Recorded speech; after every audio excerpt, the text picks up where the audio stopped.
गृहिणींसाठी आनंदाची बातमी आहे। मे महिन्याचा हप्ता आता लवकरच जमा होणार आहे।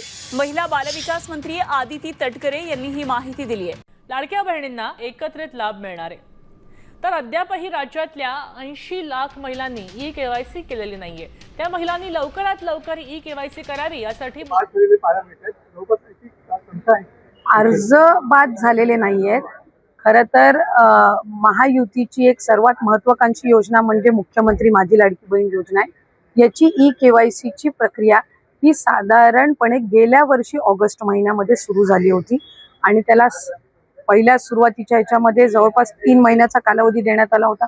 मग वाढवून आणखीन 2 महिने दिला, आणखीन 2 महिने त्याच्यामध्ये वाढ झाली आणि असा 8-10 महिन्यांचा कालावधी हा ई-केवायसी साठी दिला होता। आणि ही ई-केवायसी प्रक्रिया ही फक्त ह्या लाडकी बहीण योजनेमध्ये नाहीये, तर ज्या ज्या राज्याच्या डायरेक्ट बँक ट्रान्सफरच्या योजना आहेत म्हणजे डीबीटीच्या योजना आहेत, ह्या सगळ्यांमध्ये ई-केवायसी प्रक्रिया केली जात असते।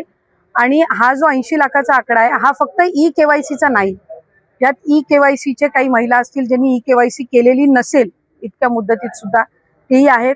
काही आम्हाला गेल्या 10-10.5 महिन्यापासून आम्ही एक IT विभागाचा म्हणजे इन्कम टॅक्सचा आम्ही जो आकडा ज्यांचं उत्पन्न 2.5 लाखापेक्षा जास्ती आहे हा डेटा जो आहे हा आम्ही त्या ठिकाणी मागवलेला होता। त्याला साधारणपणे 10-11 महिन्याचा कालावधी गेला, तर त्या जवळपास एक 11, 11.5, 12 लाख हा तो डेटा याच्यामध्ये 80 लाखामध्ये समावेश आहे।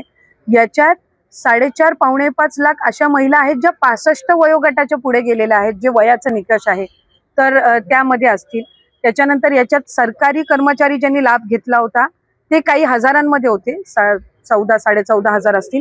त्यांच्याकडून वसुली जी आहे ही गेल्या 8 महिन्यापासूनच सुरू आहे, त्याच्यामुळे ते याच्यामध्ये आहेत। तर अशा पद्धतीनं काही नमो शेतकरीचे आहेत जे नमो शेतकरीचाही लाभ घेत होते, याचाही घेत होते, तर अशा पद्धतीनं ते साधारणपणे हा आकडा आहे।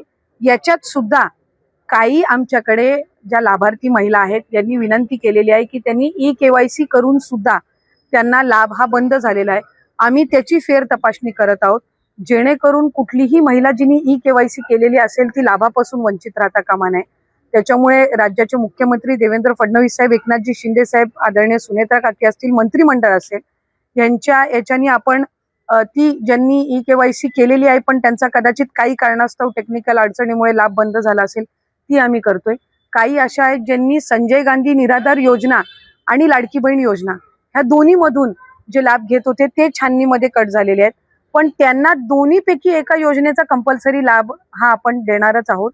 त्याच्यामुळे जे अशा बाय डिफॉल्ट दोन्हीकडे लाभ घेत होते आणि दोन्हीकडनं त्यांची नावं कट झालेली आहेत त्यांना दोन्हीपैकी एका योजनेमध्ये तरी 100% त्याचा शासकीय ह्या योजनांचा लाभ हा मिळणार आहे। काही RTOच्या संदर्भामध्ये तक्रारी केलेल्या आहेत, यातल्या 80 लाखामधल्या जवळपास 3-3.25 लाख हे RTOचे आहेत ज्यांचे वाहनं आहेत पण ते लाभ घेत होते।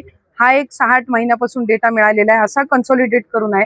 पण त्यातल्याही काही लाभार्थ्यांनी म्हटले की आमच्या नावानी म्हणजे निवेदन आलेली आहे की आमच्या नावानी कुठलंही वाहन नाहीये, तर त्याची फेर तपासणी होईल, तर त्या पद्धतीनं आहे। आणि साधारणपणे ज्यांनी ई-केवायसी चुकवलेली होती त्यांना 30 एप्रिल पर्यंतची मुदत ही देण्यात आलेली होती दुरुस्ती करण्याची, त्यामुळे असा आहे। आणि अजून सुद्धा फेब्रुवारी-मार्च महिन्याचा लाभ हा आम्ही गेल्या आठवड्यापासून वितरित करायला सुरुवात केली आहे, त्यामुळे हा आकडा किती असेल म्हणजे वितरित केल्यानंतर हा 7-8 दिवसाच्या कालावधीमध्ये लक्षात